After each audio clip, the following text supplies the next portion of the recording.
Olá, tudo bem por aí? Estamos mais uma vez aqui para gravar o nosso 4º episódio do podcast Ionix Conecta, que tem por objetivo que a gente traga vários convidados e trate de diversos assuntos, principalmente que estejam ligados aos eixos norteadores desse podcast, que é pessoas, processos e tecnologia, e como que a gente reúne tudo isso quando o assunto é automação, quando o assunto é implementar uma nova solução, ou até mesmo quando a gente precisa viver um processo de gestão de mudança. E hoje eu estou aqui com um convidado muito especial que eu tive a oportunidade de conhecer através de um de nossos clientes, inclusive, o Fábio Salles, administrador de empresas, tem pós em engenharia de manutenção e gestor especialista em manutenção automotiva. Com uma vasta experiência aí na área, já fez parte de algumas empresas como o Grupo Equipave, Odebrecht, BP, Usinas Itamaraty, dentre outras. E eu vou deixar que ele se apresente aqui então. Boa tarde, Helena. Boa tarde. Enorme estar aqui com você nesse momento especial aí dessas gravações do podcast. Falar sobre pessoas, sobre tecnologia, e eu sempre fui muito a favor da tecnologia, principalmente na área de manutenção, né? A gente tem que usar a tecnologia a favor da humanidade, né? Isso é muito importante. Eu queria que você contasse um pouco sobre a tua trajetória e a tua atuação no mercado, diversas companhias aí que você passou, e como que você enxerga a evolução da manutenção automotiva nos últimos anos. Acho que esse é um ponto bem interessante que a gente poderia trazer aqui. Vamos lá. Eu já tenho alguns anos aí de estrada, né? Já rodei bastante em usinas, principalmente no setor sucroalcooleiro, né? Usinas de açúcar e álcool. Na área de manutenção automotiva, sempre participei muito de treinamento, de implantação, e sempre procurando envolver a tecnologia, né? Eu fiz muitas implantações de gestão de frota em usinas, principalmente no Nordeste, onde eu tive o meu primeiro contato com a Ionix, numa das usinas no Nordeste, na década de 90 ainda, muito tempo atrás, onde eu tive a oportunidade de fazer com que a tecnologia se integrasse com outros sistemas, né? Foi onde eu tive o meu primeiro contato. E de lá para cá, por onde eu passei, eu sempre procurei usar as tecnologias, e o Ionix era um sistema que sempre me apoiou aí na gestão de abastecimento, de lubrificantes, principalmente na questão de comboios, né? Que a gente tinha uma dificuldade de desvio, uma dificuldade de controlar, de informação, de apontamento. Então o Ionix foi uma tecnologia que nos ajudou muito, né? De lá para cá, né? De 2000, na década de 90, 2000. Legal. Eu só vou aproveitar o que tu falou ali sobre a questão da gestão de combustíveis dos comboios para contextualizar, porque nem sempre a audiência tem clareza de alguns termos que para a gente é super usual, né?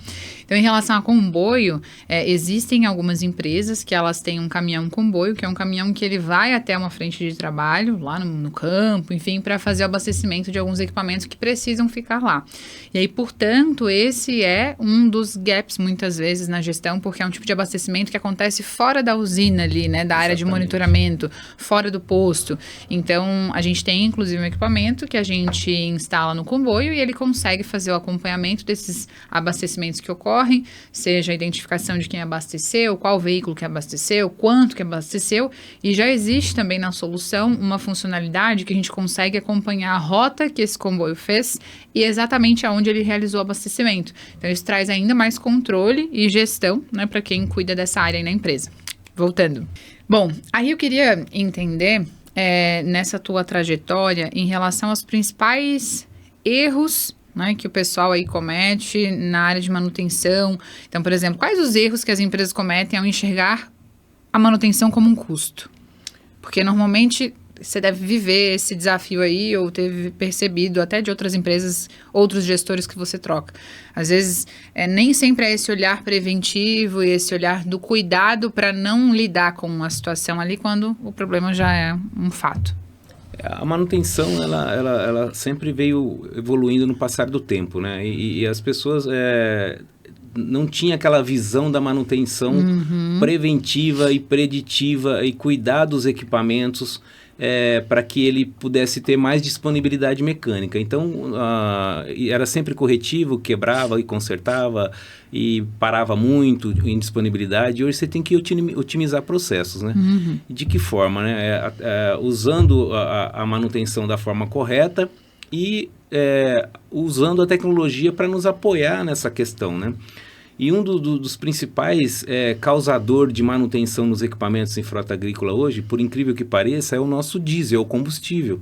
É o principal insumo, ele representa 35% do custo de uma frota e às vezes tem um descaso para fazer a gestão desse insumo, né? Desde o controle até a qualidade dele, armazenamento, estocagem, o equipamento de abastecimento externo, caminhão comboio, né? Muitas vezes falta de asepsia. Então esse diesel, passando pelo sistema dos equipamentos, acaba ocorrendo um custo muito elevado da manutenção, né?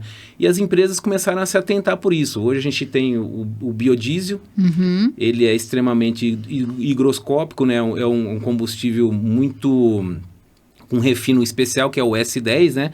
E a gente precisa fazer uma gestão muito boa dele, não só de controle, evitar desvios, né? Melhorar apontamento, até para que você tome decisões em tempo hábil para que você consiga solucionar o problema da manutenção. E o diesel é um principal insumo que interfere muito na manutenção nos dias atuais. Então, a gestão hoje do diesel, desde o aditivo, desde o tratamento físico e químico dele, até o controle através de sistema, de tecnologia para fazer a gestão do diesel é muito importante hoje. As empresas hoje ganham muito tempo e tomam decisões mais assertivas com isso. Você falou um ponto importante. Eu percebo que há alguns anos o diesel, o combustível no geral, ele fazia parte ali dos top 10 de custo. Mas de um tempo para cá, ele está entre os top 3, muitas vezes como o principal, né? Como você mencionou. O diesel, ele sempre é o principal. Ele é o maior custo de uma frota hoje. Ele representa em torno de 30% a 35%. Isso nós estamos falando de uma frota de equipamentos agrícola. Sim. Mas se você ir para uma frota de equipamentos rodoviários, esse percentual deve ser bem maior. E aí quando a gente fala, né, do valor do litro vezes a quantidade que uma empresa consome, isso é alguns milhões de reais para estar sem controle e gestão, né? Sem gestão. Um pouquinho ali que você consegue economizar e ganhar é significativo, porque é direto no fluxo de caixa, né? Resultado, é direto para o resultado. De certa forma, quando você passa a controlar e gerenciar isso e ter certeza de que aquele combustível que entrou na sua operação, ele foi destinado para veículos autorizados, você está contribuindo de certa forma com um melhor fluxo de caixa. E olha como que é a importância da tecnologia na gestão do combustível.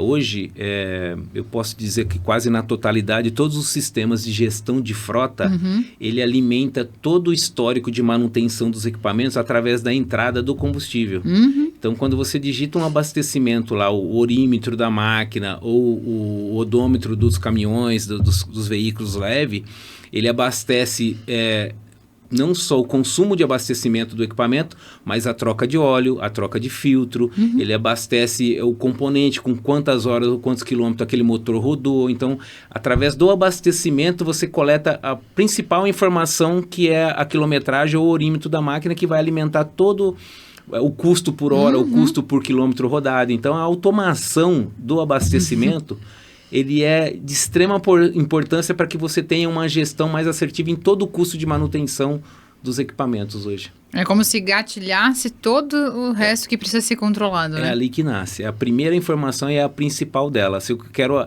analisar consumo por quilômetro rodado, consumo por hora trabalhada de máquinas agrícolas, se eu tenho um apontamento lá que ele veio com a informação errada, eu já vou tomar a decisão. Isso vai gerar uma vida acumulada e vai me startar uma troca de óleo, uma troca de filtro tardia, que posso até ter um problema de lubrificação do equipamento, perder um motor, uma caixa de câmbio, um agregado aí. Que é um valor muito mais significativo. Isso, muito mais significativo. Legal. E com base na tua experiência aí, o que você acredita, assim, quais foram os principais aspectos que você acha que mudou nos últimos 5 anos em relação à manutenção automotiva? Olha, os principais foi... Hoje, assim, os custos se elevaram muito. Então, todo mundo começou a olhar a manutenção de uma forma estratégica, que era algo que não se via, né? Quebrava, consertava. Então, assim, hoje o lucro de uma empresa, ela vai buscar depois da vírgula. Então, nos centavos, né? Hoje, você pegar no Grãos, que sempre foi né? Eu acho que a gente é o maior player aí de produção de soja e milho. as empresas não olhavam muito para custo. Por quê? Porque tinha um lucro, hoje o lucro reduziu, está lá embaixo. Então você tem que buscar ter um custo muito baixo e através de como? Através de reduzir custo de manutenção, custo de produção. De que forma? Cuidando do equipamento e levando a área de manutenção como uma condição estratégica para o teu negócio. É ali que você vai tirar a diferença e você vai conseguir ter uma rentabilidade maior do seu negócio, né? Legal. Então, o principal ponto, assim, seria esse, de enxergar essa área como uma área estratégica do negócio. Que antes era uma área de apoio. Isso. E que não tinha-se essa visão tão dedicada e considerando na estratégia do negócio. Isso é tão importante que hoje os empresários, aí, as empresas, os grandes players, eles renovam o equipamento porque tem um custo muito alto. Então, quando você chega no ponto de renovação, você já substitui desde você insistir em ficar fazendo manutenções daquele equipamento, porque a tecnologia dele já está desatualizada, a produtividade dele já é baixa, porque ela não consegue acompanhar, porque a tecnologia hoje ela é uma velocidade tão grande que vão surgindo equipamentos novos com tecnologias mais eficientes, mais eficazes, né? Então, desde voltar lá nos primórdios, na década de 80, que a gente começou a desenvolver algum tipo de automação ou de tecnologia para ajudar a manutenção, hoje ela está numa velocidade tremenda. Hoje, de um ano para o outro, os equipamentos eles vêm assim, com uma tecnologia embarcada gigantesca. Né? E a tecnologia evolui muito rápido, né? Sim. Em 5 anos. Sim. Muito rápido. E aí, talvez por isso também que acabou acelerando esse processo de, essa área aqui precisa ser estratégica, porque lá no resultado tem influência se eu não estou olhando para isso. E as empresas fazem exatamente isso. Não, olha, chegou num momento de renovação, vamos renovar esse equipamento e vamos disponibilizar para venda. Então, hoje você pega empresas assim que com 12 mil horas, 15 mil horas, está renovando um equipamento que ainda poderia ser produtivo. Se fosse um produtor, usaria ele por mais 10, 15 mil horas, mas para uma empresa de grande porte, ela renova cedo para que ela não eleve o seu custo de manutenção. E voltando um pouco no diesel, que é um dos principais insumos, ele afeta todo um sistema de abastecimento, de combustível, sistema de combustível da máquina. Então, é bomba, é bico. Aí isso vai encarecendo cada vez mais o custo de manutenção e isso pode antecipar a renovação daquele equipamento. Né? Então, as empresas elas vão no detalhe, elas precisam ter uma gestão eficiente para que ela seja assertiva até no ponto de renovar a sua máquina. Perfeito. E até para a gente compartilhar, assim, com quem gosta de acompanhar os conteúdos por aqui, se você pudesse trazer, pode ser de maneira resumida, enfim, mas eu acho que você tem bastante conhecimento para agregar em relação à manutenção automotiva. Então, um processo... Qual que seria um processo de maneira geral, assim, né? Que essa área acaba abarcando a responsabilidade para que as pessoas que nos assistem possam entender melhor. Tá, mas o que está envolvido dentro de uma área de manutenção automotiva? Os principais processos, as principais responsabilidades, sabe? Uma área de manutenção automotiva, assim, os principais processos. Primeiro, é gestão de pessoas. Esse é um processo muito delicado. Todo dia você aprende uma coisa nova. Todo lugar, toda região é uma cultura diferente. Você tem que ter um respeito, uma forma, um tratamento, uma condição, treinar essa equipe, qualificar melhor essa equipe. E depois você tem processos. Nos seus processos, hoje, no passado, para mim, foi até uma quebra de paradigma. Né? A gente não estava acostumado a ter processos e dentro dos processos que eles sejam executados com segurança. Então, a segurança é um custo que acabou sendo inserido dentro da manutenção e importantíssimo. Ela tem que ser tratada como um valor, né?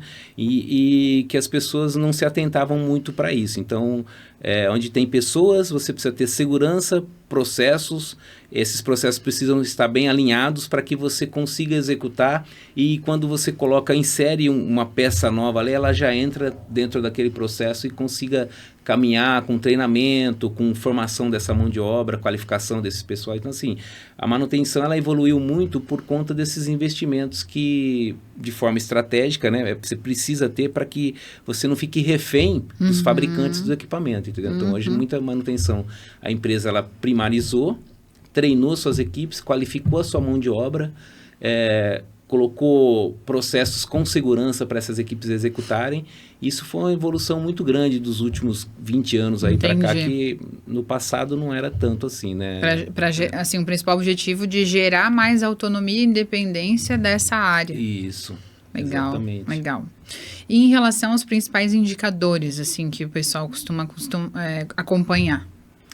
Bom, indicadores de manutenção, você tem... Consumo de combustível é um indicador importantíssimo, né? Porque consumo, ele é uma distribuição normal. Você tem uma média e você tem um desvio padrão para mais e um para menos.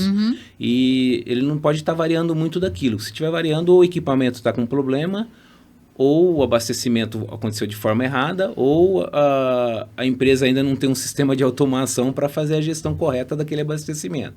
Então, consumo de combustível, troca de óleo dentro do prazo, né? Pelo menos 65%, 70% das suas trocas de óleo elas têm que ser efetuadas dentro do prazo. Disponibilidade mecânica, eficiência da tua mão de obra, como que está a eficiência da tua mão de obra interna. MTBF, que é o tempo médio de reparo, MTTR, são alguns indicadores da manutenção que é importante você estar acompanhando, que é o diagnóstico, que é o teu norte para que você consiga, e não posso esquecer também de falar de confiabilidade, né? Todos os seus processos precisam ter confiabilidade. Confiabilidade, muita gente hoje usa muito mostrar a fórmula, mas não mostrar os números e os resultados. Então, todos os seus processos precisam estar confiáveis. E de que forma? Fazendo de forma correta, com boas práticas, usando classificação mundial de manutenção para que você consiga executar e ter os seus indicadores para te nortear, né? E diante das empresas que você acompanhou o processo de implementação de algum tipo de automação, o que você percebe, assim, o cenário antes e o cenário depois, assim, quando você acompanhou essas implementações de tecnologia no geral mesmo? Olha, Helena, assim, a tecnologia, ela, quando ela é usada da forma correta, ela traz um resultado, assim, imenso. Até em redução do investimento inicial. Por exemplo, com automação do combustível, eu posso ver a autonomia, eu posso, às vezes, reduzir a quantidade de caminhões abastecedor, que é o comboio, né, que abastece e lubrifica no campo. Pô, eu não preciso ter 5 caminhões, com 3 eu faço. Por quê? Porque eu tenho a gestão, eu tenho autonomia, eu sei qual as frentes que ele pode atender, eu tenho a rastreabilidade que você acabou de falar que o sistema também consegue fornecer, e isso facilita no meu dia a dia. A tecnologia, ela reduz o investimento na compra de equipamentos, entendeu? Então, assim, olha, eu não...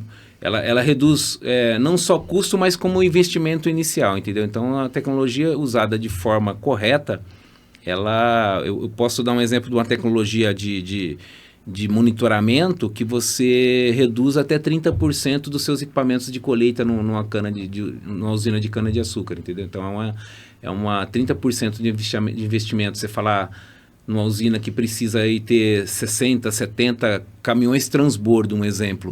Você conseguir reduzir 30% é um investimento altíssimo. Um trator hoje é R$550 mil, o mais barato aí, mais um equipamento transbordo que ele vai arrastar ali para a colheita da cana. Eu estava conversando até com outro cliente esses dias, que nesses cenários, assim, como são equipamentos de alto investimento, quando a gente fala de combustível, é um alto consumo. Exatamente. Qualquer ajuste que você vai fazendo, né, seja com a implementação de uma tecnologia, uma melhoria de processo, o ganho é expressivo. Muito. Porque é uma quantidade muito grande de combustível consumido, por exemplo, e os equipamentos envolvidos têm um alto valor, né? Então, qualquer ajuste que você faça ali, já reflete significativamente. Um exemplo, na prática, Helena, foi... eu vou recordar se foi 2019 ou 2020, mais ou menos. É um grupo que nem está mais no setor sucoalcooleiro aqui na região de Ribeirão, que era o grupo Biosev. Hoje acabou sendo... virou grupo Raizen aí, né? Mas na época o grupo Biosev, eles fizeram um projeto de redução de consumo de diesel só em colhedora de cana. E aí eles contrataram uma empresa para aditivar esse diesel deles e para fazer todo um trabalho de controle, de gestão para reduzir o consumo. E o desafio era reduzir 2% das 8 unidades que a Biosev tinha. E aí eles precisavam de uma pessoa para acompanhar e aferir todo aquele trabalho deles de uma forma idônea e me contrataram para ser esse auditor. E eu fui para campo aqui na região mesmo, aqui de Ribeirão, fui treinar esses operadores, rotação de motor, de extrator primário, de colhedora, a gestão do abastecimento, a condição de abastecimento daqueles caminhões comboio, se tinha automação, se não tinha, todo um treinamento operador para segurar, para a gente tentar reduzir 2%. Nós conseguimos 1,9%. E assim, no ano foi muito expressivo assim, a redução. Imagina. 8 usinas que consomem 3, 4 milhões de litros ano, safra, né? Você imagina, 8 unidades, então é um valor muito expressivo. A R$6 o litro hoje. É alguns milhões. Então assim, a tecnologia e a automação, ela tem que estar ali para te ajudar, porque não é fácil você ter uma frota de quase 900 mil equipamentos por unidade e você controlar o abastecimento ainda no papel, né? Até porque quando a gente... E assim, existem muitas empresas ainda que estão nesse cenário, né? Que eu vejo às vezes... retrabalho, porque aí imagina, eu anoto de um jeito, o Fábio de outro, o Joãozinho de outro, aí quem vai fazer o lançamento disso no sistema às vezes não consegue entender a letra, ou às vezes quando pergunta, qual que é o orímetro, qual que é o... Aí fala um número, a pessoa entendeu o outro, anotou errado, enfim, é uma série de questões que vai impactando os próximos setores que vão receber aquela informação. E como você disse, que é o gatilho que gera a informação para os demais, qual que é o efeito cascata aí de erros e retrabalhos que gera, né? Mas, Helena, assim, depois de tanto tempo nessa estrada, a gente aprende uma coisa, às vezes é melhor você ter informação, mesmo que errada, do que não ter a informação. Sim, o que é o cenário pior ainda. Exatamente, quando você não tem controle, quando você não tem gestão do seu principal insumo, que você depende de um apontamento, você não tem um controle de estoque para evidenciar que realmente aquele abastecimento ocorreu, e a pessoa não aponta, você fica sem a informação. Sim, é muito pior. É muito pior. Então, por isso que eu falo, a automação, através de um sistema como o Ionix, ela mitiga esse gap. Você não tem... Colocou o gatilho lá, ele já vai registrar, já vai pegar a informação do orímetro ou do quilômetro do equipamento e já vai mandar, através de integração de uma API para o sistema de gestão, e você não corre o risco de não ter a informação e ainda tem ela correta, né? Sim, acho que se a gente pudesse separar em fases, né, ficaria mais fácil de compreender. Então, existe um cenário onde não se tem nem apontamento, nem anotação, nem nenhum tipo de controle, o que é um cenário completamente aberto e suscetível para erro, dificuldade de mensurar qualquer tipo de indicador. Existe um outro cenário que é onde a maioria que ainda não tem automação está, que tem controle ou através de um apontamento. Até tem um bom controle, mas ele ainda é manual. Suscetível, e daí assim, é melhor do que não ter, mas ele ainda é suscetível a algum tipo de erro, retrabalho, confiabilidade dos dados. Eu acho que a automação seria um terceiro nível, que aí ele traz essa segurança do que é registrado e a confiabilidade de que essa informação que está registrada ali é o que ocorreu, né? E a agilidade disso no processo. Entendeu? O que eu vejo para o operador, é o melhor dos cenários, porque ele precisa se concentrar em fazer o que ele precisa fazer ali. Sim. E não em ter que, meu Deus, anotou errado, meu Deus, qual que era o AM? Já tem um sistema que ajuda ele a não precisar quebrar a cabeça com isso. Voltando um pouco na década de 90, lá nas usinas do Nordeste, você pegava muita mão de obra que tinha dificuldade de fazer o apontamento. Eles levavam para casa para o filho fazer para ele. E depois que o sistema passou a ser automático, que simplesmente, às vezes, no painel ele só ia digitar o número da frota daquele equipamento, ficou muito mais fácil. Sim. Entendeu? O cara já tem o costume de ir num banco, ter um cartãozinho dele, sacar o dinheiro dele. Então, para ele ficou muito mais fácil ele ir lá e digitar uma informação que talvez não venha automática, né? Do que ele ter que pegar e preencher por falta ainda tem esses desafios de que em alguns casos a gente tem escassez de mão de obra, ou tem alguns desafios mesmo de grau de escolaridade, enfim. Então, até para isso ajuda, porque, por exemplo, a própria identificação hoje do operador pode ser feita via cartão. Sim. Ele só aproxima, não tem que digitar. E quando ele aproxima o bico automatizado lá no bocal do tanque, também é automático. Então, ele só precisa fazer, de fato, o trabalho de abastecer os equipamentos. Vai pegar a quantidade de litros, a informação do KM, assim, já tem uma telemetria ali do equipamento que já vem automático, isso acelera e torna o processo mais assertivo, né? Exatamente.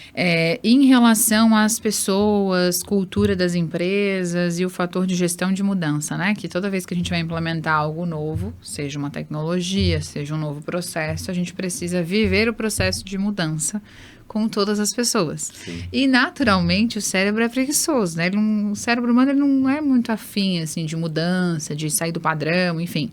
Mas que, quando a gente faz isso de uma forma assertiva, torna esse processo um pouco mais leve e logo as pessoas se adequam e se adaptam, porque também é um fator do ser humano se adaptar, né? Então, eu queria entender os situações que tu viveu, acho que tem muito para contribuir em termos de histórias, experiências aí nas empresas que tinham um desafio e como que vocês resolveram, assim, num cenário de gestão de mudança. Isso é muito bacana, assim, você pega... A resistência, ela sempre existe, né? Aí você pega, aquela resistência, isso não vai dar certo, isso não vai funcionar, e aí, de repente, o processo está andando, e aí aquilo já deu uma continuidade, aquilo se tornou efetivo, né? E aí, por algum motivo, olha, hoje eu preciso parar a automação, que eu vou fazer uma atualização, eu vou mudar alguma coisa aqui, vai ter que voltar para o manual. Aí, pelo amor de Deus, não. Quando volta, a resistência é tremenda. Não quero mais saber de papel, não. Quero que fique automático, entendeu? Então, assim, as pessoas se tornam muito parceira e muito... contribui muito. Às vezes acontece algum problema ali no processo que você não identificou e essas pessoas são as que mais te ajudam naquele momento ali, te mostrando aonde tem um pequeno gap que você corrige e tem um ganho gigantesco também. Você falou de um ponto que é bem interessante. Então, as pessoas, não é à toa que é um dos eixos sempre norteador das nossas conversas aqui, mas elas são uma das variáveis principais, né? Sim, tem gente que diz, pessoas é um desafio, mas eu vejo que pessoas são um desafio, mas também são a solução. Porque quando você traz ela para o processo, né? E num cenário, por exemplo, de implementar um processo novo ou uma nova tecnologia, quando você traz ela junto para entender o que está acontecendo e o que você precisa dela naquela situação, a gente trabalha um pilar muito forte que é o pertencimento. Então, ela se sente parte daquilo.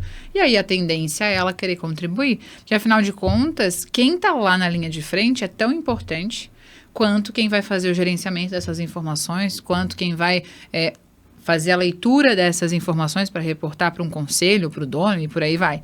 Então, lá, às vezes, a pessoa vai trazer um detalhe ou uma sugestão que a gente ajustando pode ser algo pontual e simples num sistema e que vai ajudar uma cadeia inteira, né? Então, o quanto é importante levar essa variável, assim, como talvez uma das principais quando o assunto é gestão de mudança. Com certeza, assim, pessoas não é um desafio, pessoas são feitas para... Elas gostam de ser desafiadas. É verdade. E quando você desafia essas pessoas, elas contribuem de uma forma absurda, assim, às vezes algo que você passou completamente despercebido ou que você nem poderia saber que existia, a pessoa vai lá e te dá uma contribuição e você torna aquele processo muito mais efetivo. E o quanto existe esse poder dessa complementariedade, né? Porque, assim, existem vários perfis completamente diferentes. Um perfil mais técnico, mais detalhista, um perfil que é mais criativo, um perfil que tem mais facilidade de relacionamento, de se comunicar. Só que seria muito difícil e até sem graça, né? Se a gente tivesse um monte de perfil igual. Porque os perfis complementares é o que dá a cereja do bolo ali, o tempero para uma solução completa, né? Então, quando você dá espaço para que cada uma dessas pessoas esbocem as suas percepções, as suas ideias, as suas contribuições, eu vejo que a gente tem a oportunidade de ter processos mais ricos, mais completos. Quando a pessoa se sente importante naquele processo, ela se entrega, ela te ajuda, ela colabora. Ela, assim, não dá para fazer um projeto desse só dentro da sala e depois vamos montar aqui um brainstorm. Não. Essas pessoas, elas precisam fazer parte dessa lista de sugestões aí de como vai ser implementada. Isso é muito bacana. Eu participei de um Kaizen de combustível em 2015 na BP, na unidade de Tumbiara, onde a gente envolveu as pessoas do posto ali, o frentista, o motorista comboísta que dirige o caminhão que abastece ali, ele participou também desse processo aí, e ele se sentiu tão importante, às vezes o cara, eu precisava só aqui no posto uma questão de segurança, não se pode usar o celular no posto de combustível. Não, eu preciso só de uma calculadorinha aqui para fazer a conta, para ver a listagem. Eu falei, não, mas espera um pouquinho. Se a gente vai automatizar o processo, você não precisa nem da calculadora. Então, assim, mas a sugestão dele, naquele primeiro momento, foi aceito até que a automação entrasse em vigor, entendeu? Então, Perfeito, porque ele trouxe uma percepção de que impacta diretamente lá no que ele, isso, que ele vai na fazer. questão de segurança e naquilo que ele vai fazer. E é onde o olhar dele está treinado para perceber. Que talvez em outra esfera fosse olhar para um outro ângulo, né? Exatamente. Numa outra esfera de gestão, de setor, enfim.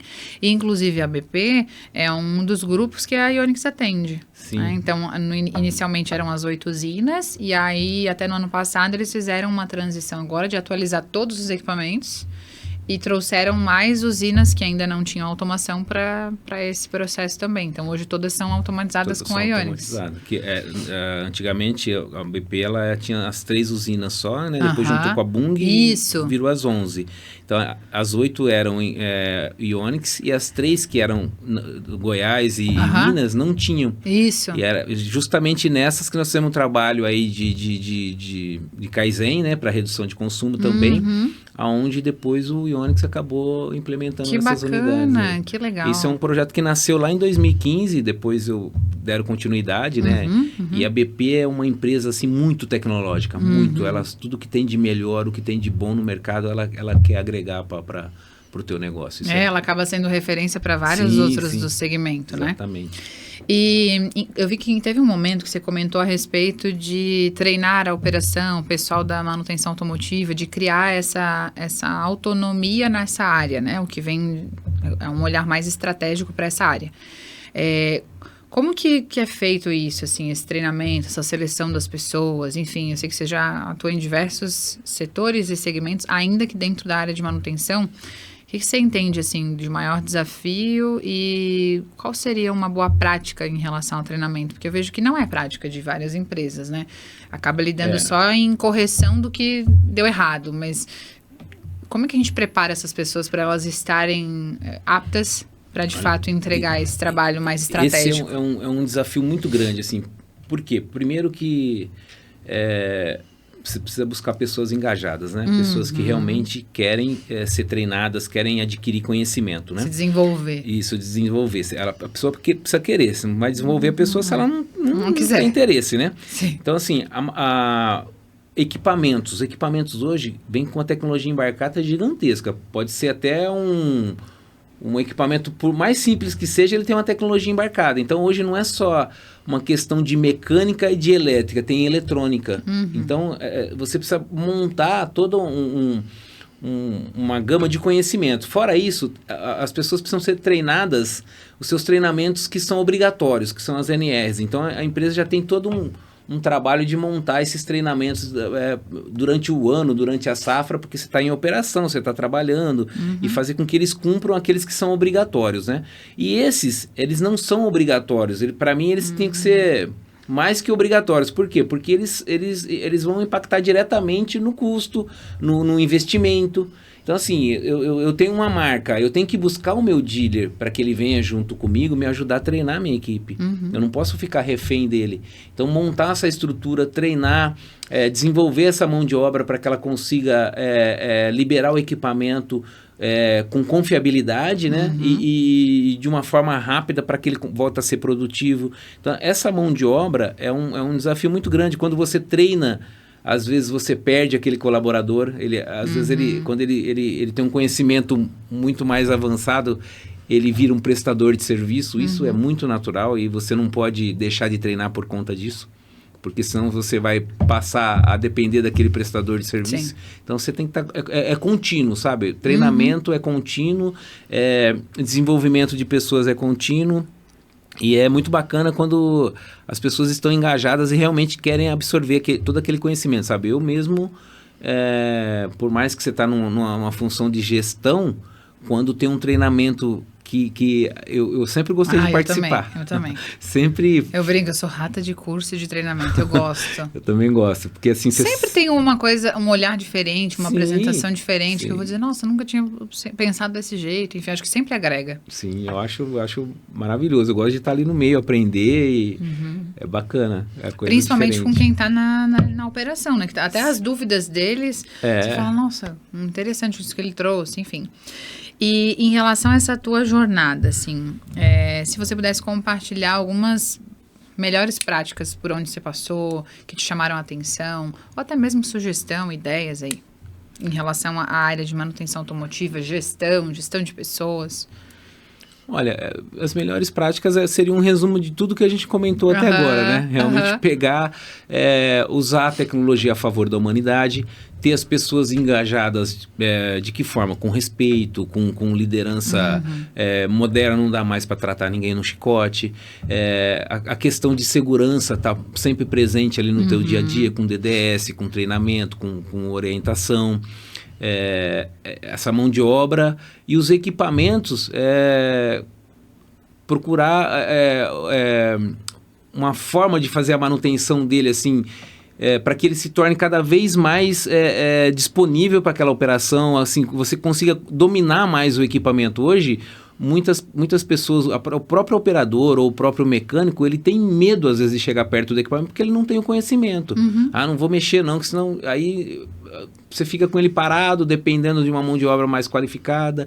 Então, assim, é um conjunto de tudo. É juntar tudo isso e formatar as melhores práticas hoje, né? E o setor está muito bem, assim, tem pessoas muito bem orientadas a formatar esses projetos nas usinas, nas empresas.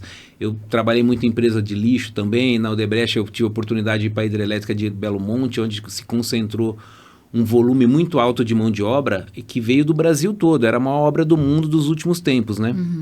Então, essa mão de obra veio do Brasil todo, mais de 1.200 mecânicos. Então, era muita gente com conhecimentos diferentes e com culturas diferentes, e você concentrar toda essa mão de obra e com equipamentos que vinham com tecnologias diferentes e tentar fazer com que eles entendessem aquele processo ali de renovação de equipamento, aquele choque cultural que foi na região do Pará. Então isso é muito bacana, e aí você tem que ter uma gestão muito próxima ali, sabe? Muito no dia a dia mesmo ali, e hoje as empresas estão superando muito bem isso. Acho que evoluiu muito essa questão aí das melhores práticas por conta disso. Acho que as melhores práticas hoje envolvem mais pessoas do que o próprio peça, mecânico, mecânica, peça, tecnologia, porque as pessoas engajadas, elas com certeza vão contribuir para que você tenha a melhor prática ali no dia a dia.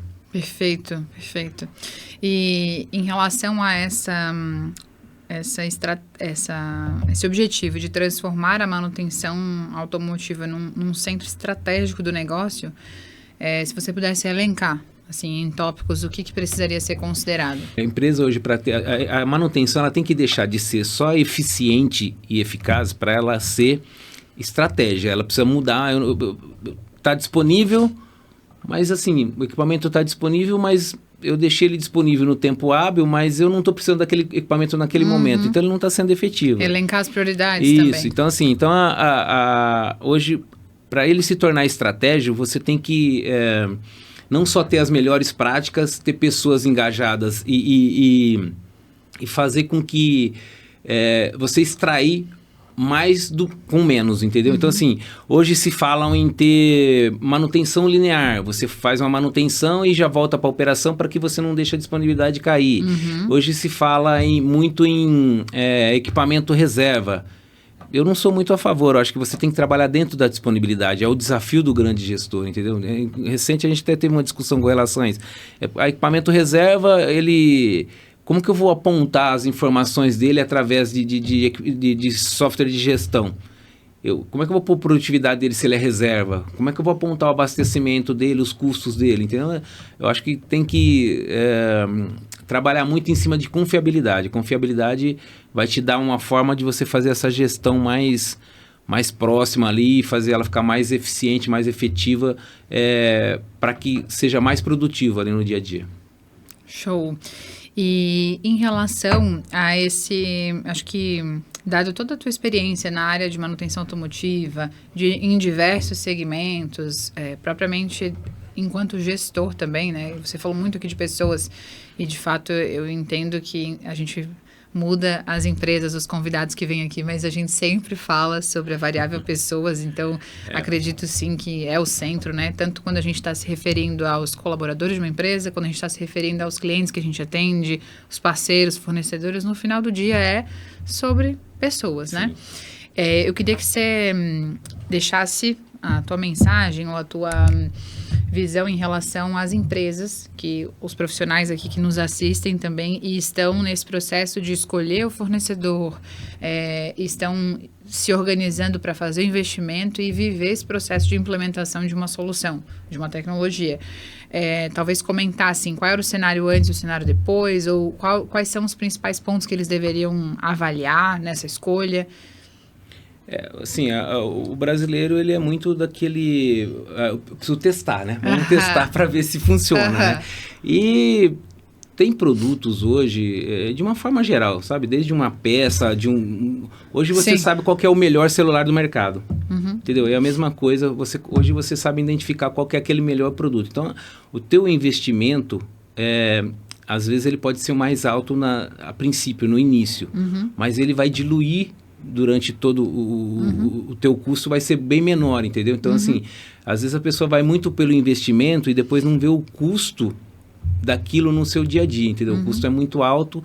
Por quê? Porque não implantou o sistema da forma correta. Às vezes até adquiriu o melhor produto, mas não implantou da forma correta, entendeu? Ou não treinou pessoas como deveriam ser treinadas para que utilizasse aquele produto. Então, assim, o investimento, ele tem que suportar tudo isso, entendeu? Não só a compra daquele teu produto, mas o treinamento da tua equipe com relação àquele produto.